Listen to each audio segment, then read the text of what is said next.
एक लेडी थी, उसको अपने हस्बैंड से डिवोर्स सिर्फ इसलिए चाहिए था क्योंकि वो गीला टॉवल बेड पे रख देते थे वाइफ को। ये एक बहाना है, इसके पीछे कोई सच्चाई नहीं होता। एक तरह से एक्सक्यूज़ है कि हमको दुकान जाना है तो मेरे घर में जो राशन होगा हम उसको नाली में फेंक देंगे और फिर सबको बोलेंगे कि राशन ख़त्म हो गया, अब हम दुकान जा रहे हैं। ये उसी टाइप का एक्सक्यूज़ है। इसका कोर रीज़न कुछ और है, वो रीज़न हम बताएंगे क्या है। लेकिन ये जो मैम कह रही है वो बिल्कुल भी नहीं है। वो तो एक तरह से मास्क है कि भाई हम ये किए तो इसलिए किए क्योंकि ये था। बहुत सारा विदेश में भी तुमको एक चीज़ पता होगा कि जो कल्चर अभी यहाँ इंडिया में चलने लग गया है, डिवोर्स कल्चर, पहले इंडिया में नहीं था। इसके पीछे अगर हम तो बहुत स्टडी किए हैं। अब तुम बोलेगा तुम्हारा तो ये चैनल इतना कम सब्सक्राइबर है, क्या तुम स्टडी? 3 चैनल है मेरा। एक तो मिलियन पहुंचने वाला डेटिंग से रिलेटेड चैनल है, 5-6 साल से है। अगर तुम डेटिंग वगैरह से कुछ भी अगर कंटेंट कंज्यूम करता है तो तुमको मेरा आवाज़ पहचान में आ रहा होगा। नहीं आ रहा है क्या? छोड़ो। मैम जो कह रही हैं इतना जल्दी जजमेंट नहीं देना चाहिए, पहले मैम की बात सुन लेते हैं। ऐसे ये बता देते हैं कि जो छोटा छोटा रीज़न बताया जाता है इवन ब्रेकअप्स के लिए, छोटे मोटे बहुत सारा 1-on-1 कोचिंग में आता है। एक तो बंदा ऐसे कह रहा था ना कि हम जब खाना खाते हैं तो आवाज़ करता है, तो वो कहते थे कि ये एक मेजर रीज़न था तुमको छोड़ने का। खाता है तुम जानवर की तरह। हो सकता है कि थोड़ा एम्बैरेसिंग वे में खाता होगा, लेकिन तुमको सच में लगता है कि ये कोई रीज़न है? या फिर एक रीज़न था कि जो टॉयलेट करता है ना तो उसका सीट वगैरह को लेके था कि ऐसे सीट को हटा के करो, ये करो, वो करो। ठीक है, अनहाइजीनिक सेक्शन में थोड़ा बहुत आ सकता है, लेकिन ये कोई रीज़न नहीं है। तुमको हम कुछ ऐसा क्योंकि 1-on-1 कोचिंग में कुछ वो लोग भी आए हैं जो इसके एकदम अगेंस्ट द रूल खेलते हैं, और उनके बारे में बताएंगे तुमको तो तुम्हारा दिमाग जो है ना घूम जाएगा। बताएंगे। इस बात पे भी प्रॉब्लम हो सकती है कि मेरा हस्बैंड मुझे सोशल मीडिया नहीं यूज़ करने देता है।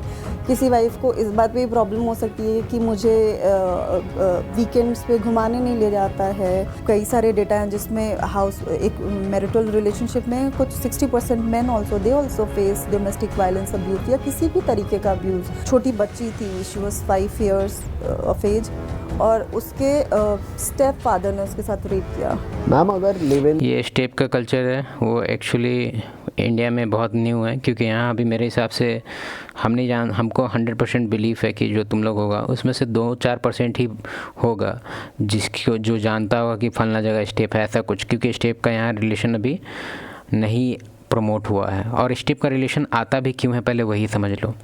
जब डिवोर्स रेट आगे बढ़ेगा तो स्टेप का कल्चर आएगा, क्योंकि अभी हम लोग ट्रांजिशन फेज़ में हैं। हम लोग का जो इंडियन वे था जो हर एक चीज़ को हैंडल करने का, अब वो ख़त्म होते जा रहा है। अब हम लोग ट्रांजिशन फेज़ में हैं डिवोर्स कल्चर में। तुम देख रहा होगा कि नहीं देख रहा होगा तो हम तुमको बताते हैं। ऑल टाइम हाई पे चल रहे हैं अभी हम लोग, ठीक है, ऑल टाइम हाई पे। इसके पीछे मल्टीपल रीजंस हैं। वेस्ट का कल्चर यहाँ पे इस तरह से, तुम देखा होगा कि रसिया में पुतिन जी का कुछ ऐसे करके स्टेटमेंट था कि हम वेस्ट के कल्चर को अपने कंट्री में लाने नहीं देंगे। सुना है वेस्ट का कल्चर? अब तुम बोलेगा क्या है वेस्ट का कल्चर? देखो, वेस्ट का कल्चर है कि वेस्ट से इन्फ्लुएंस होके यहाँ पे मूवीज़ बनती है, ठीक है, और उस चीज़ को इंडिपेंडेंट नाम दिया जाता है।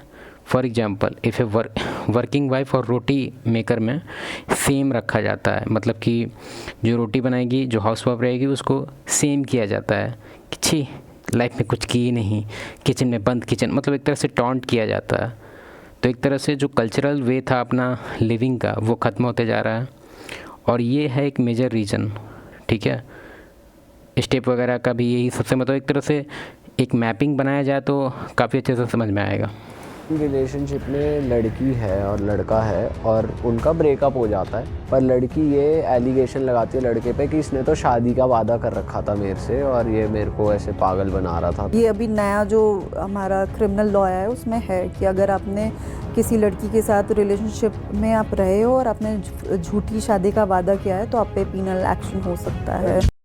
सिर्फ 4 घंटे, मुझे आपके सिर्फ 4 घंटे चाहिए।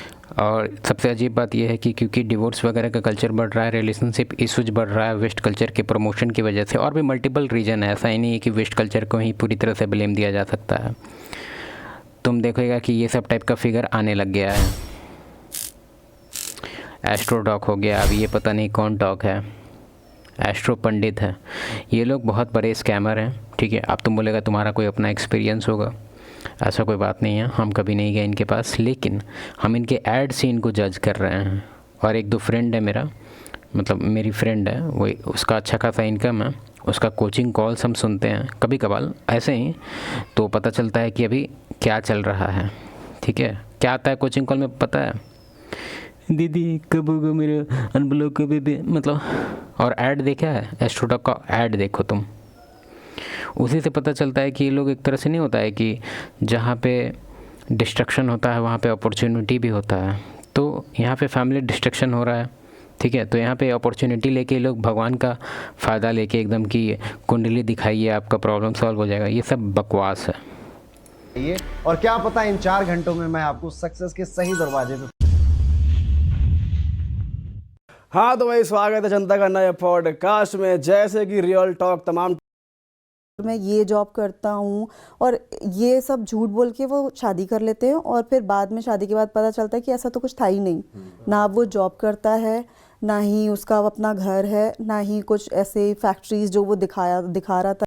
मैम का कहना है कि अभी तो मेनली ऐसा नहीं होता है, लेकिन परसेंटेज अभी भी है 10% एटलीस्ट, जिसमें इस तरह का केस होता है कि जो मेल है वो जॉब वगैरह कुछ नहीं करता है, लेकिन वो स्कैम करने के लिए क्या करेगा, कोई ना कोई प्राइवेट कंपनी में कुछ टाइम के लिए जॉब ज्वाइन कर लेगा।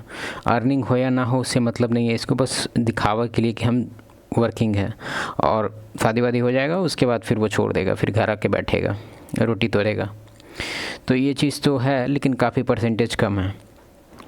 ताकि है हमारे पास, किसी ने एक लड़के ने क्लेम किया था कि मैं सीबीआई में जॉब करता हूँ और शादी के बाद पता चला कि वो फ्रॉड था, वो कुछ भी नहीं करता था। तो ये फ्रॉड के केसेस होते हैं जो दिखाते कुछ और हैं और होता कुछ और है। एक तो परसेंटेज काफ़ी कम है, तो ये रीज़न होता है, और एक दूसरा ये होता है कि आप शादी तो कर लेते हो बट आपको फिर बाद में रियलिटी चेक होता है कि नहीं, शायद जो मेरी फाइनेंशियल नीड है। एक और चीज़ बता देते हैं, फाइनेंस तुम लोग बहुत करता है। पहले तो फाइनेंस का 2-3 रूल बता देते हैं। पहला चीज़ तो ये है कि शादी तभी करो जब तुम एटलीस्ट 4 आदमी को संभाल सकता है अपने पैसे से, ठीक है। फिर दूसरा हैक नहीं, इसको टिप बोलेंगे, जितना भी तुम्हारा इनकम है वो पूरी तरह से डिस्क्लोज्ड अगर ऑलरेडी है, क्योंकि तुम्हारा जॉब प्रोफाइल ऐसा है, हो सकता है तुम गवर्नमेंट में हो, कुछ ना कुछ ऐसा कुछ जॉब प्रोफाइल है जिससे सबको पता है तुम्हारा कि कितना अर्निंग है, ठीक है। तुम उसमें कुछ नहीं कर सकता, तो साइड इनकम में जनरेट करो, क्योंकि तुमको ये चीज़ जानना होगा कि जितना सबको पता है तुम्हारा इनकम, फॉर एग्जांपल 70K, तो तुम्हारा होल फैमिली, होल फ्रेंड्स, तुम्हारा सब लोग एक तरह से कैलकुलेट करके रखता है। कोई EMI कैलकुलेट नहीं करता है, कोई GST कैलकुलेट नहीं करता, कोई टैक्स कैलकुलेट नहीं करता, वो डायरेक्टली 70 को एज ए 70 पकड़ता है और उस हिसाब से वो अपना लाइफ स्टाइल ऑर्गेनाइज कर लेता है कि तुम्हारे साथ अगर बाहर घूमेंगे तो इतना खर्च होना चाहिए, तुम्हारे साथ अगर खाने जाएंगे तो ऐसा होना चाहिए। एक सर्टेन लाइफ स्टाइल वहाँ फिक्स हो जाता है, ठीक है, एक्सपेक्टेशन आ जाता है। तो उसको लेके अगर तुम उसको थोड़ा सा भी खर्चा वर्चा बचाया तो तुम्हारा हमेशा मतलब एक तरह से कॉन्फ्लिक्ट चलते रहेगा तुम्हारे फैमिली में, फ्रेंड्स में, कुछ ऐसे करके, या फिर कोई पैसा मांगेगा, मतलब बहुत कुछ चलते रहेगा, ठीक है। तो डिस्क्लोज्ड नहीं करना है इनकम। अगर ऑलरेडी डिस्क्लोज्ड है तो कुछ करके बढ़ाओ उसको, कम से कम अगर 70 है तो उसको 120 तक लेके जाओ, ताकि 50 तुम्हारे पास रहे एज अ बैकअप, और उसके बारे में सिर्फ तुमको पता होना चाहिए। वो आपका पार्टनर मैच नहीं कर पा रहा है फुलफिल, ये फिर वही आ जाते, घुमाने नहीं ले जाते या शॉपिंग नहीं कराते, ये सब बकवास है। चलो ठीक है, हम तुमको क्योंकि बहुत ज़्यादा बड़ा वीडियो, इतना बड़ा वीडियो हम कैसे देखेंगे, हम तुमको कुछ अपना टिप बता देते हैं। फॉर एग्जांपल फ्रेम के बारे में तुम एक काम करो, तुमको अगर डर लग रहा है कि how to handle female and all that, क्योंकि इतना छोटा वीडियो में हम पूरा डायनेमिक नहीं समझा सकते हैं, ठीक है, छोटा मोटा चीज़ तुमको बता देते हैं। फ्रेम, बाउंड्री, ये 2 चीज़ है।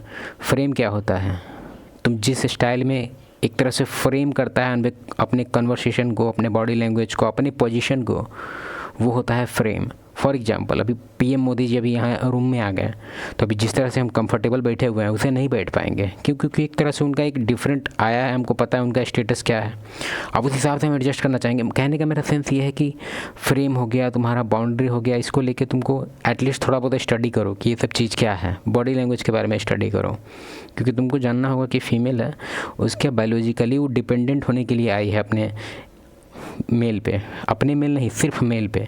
अगर तुम उसको वीकनेस दिखाया, अपने बॉडी लैंग्वेज से या अपने माउथ पीस से या फिर अपने किसी भी तरह के बिहेवियर से, तो इशू होगा तुमको, ठीक है। अभी पूरा डिटेल वीडियो बनाने का मन नहीं है हमको।